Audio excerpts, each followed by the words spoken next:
उत्तर प्रदेश की राजधानी लखनऊ में निवेशकों का मेला लगा है। ग्लोबल इन्वेस्टर समिट में देश दुनिया के निवेशक पहुंचे और करोड़ों के निवेश पर मुहर लगाई। अब यूपी पर दुनिया भर में नजर।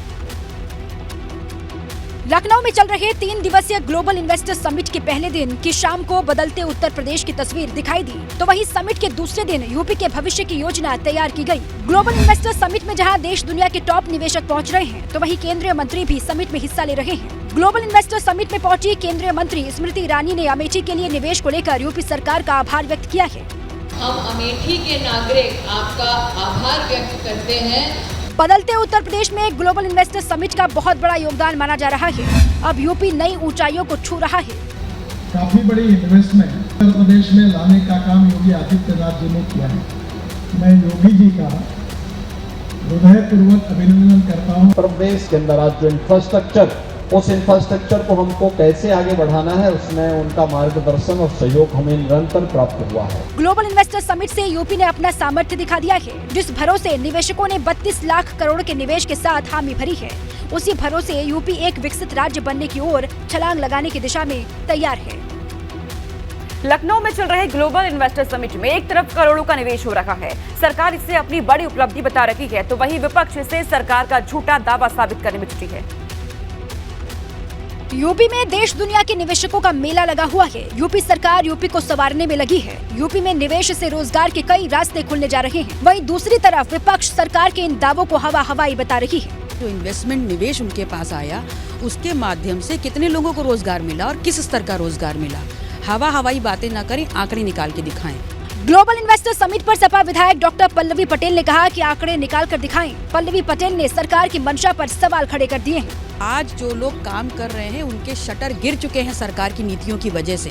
आज लोग भुखमरी की कगार पर हैं। ग्लोबल इन्वेस्टर्स समिट पर कांग्रेस से राज्यसभा सांसद प्रमोद तिवारी ने भी सवाल उठाए हैं। प्रमोद तिवारी ने यूपी सरकार से श्वेत पत्र की मांग की है। बेरोजगारी पर सवाल खड़ा करते हुए सरकार पर तंज भी कसा है। अगर वो घोषणाएं और जो लगे हैं दोनों की श्वेत पत्र जारी कर दे तो स्थिति साफ हो जाए।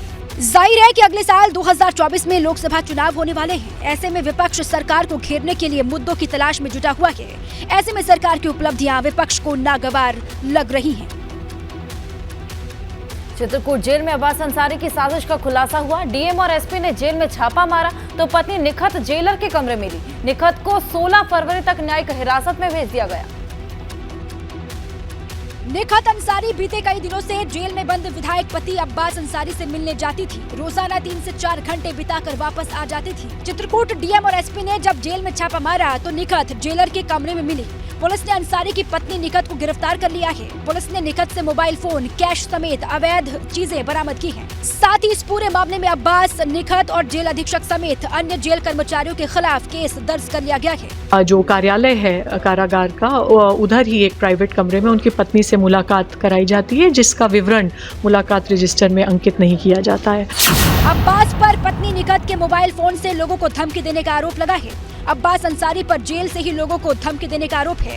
एफआईआर के मुताबिक अब्बास कई लोगों की हत्या की साजिश रच रहा था।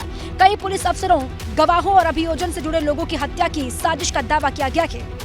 इस पूरे के मामले में चित्रकूट के जेलर, डेप्यूटी जेलर और 5 वार्डन को सस्पेंड कर दिया गया है। निखत अंसारी की गिरफ्तारी के बाद उसका मेडिकल भी करवाया गया।